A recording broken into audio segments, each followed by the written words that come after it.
This video is intended to demonstrate the safe and effective removal of a Clozex skin closure device. Clozex closures are non-invasive topical skin closures made of medical-grade plastics and adhesives. They utilize interlaced design technology to precisely align the skin edges in all three dimensions, making it fast and easy to close a laceration with great results. While on the skin, the closure device reduces scar-producing tension on the wound edges and securely holds the skin edges in place during the healing process.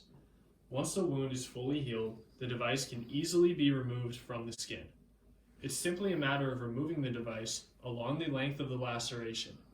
You never want to pull across the area of the laceration.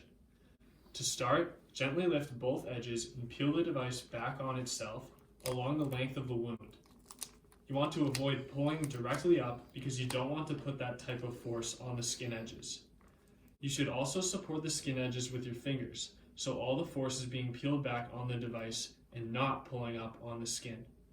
Go slow and the device will easily detach from the skin and the skin edges will remain intact.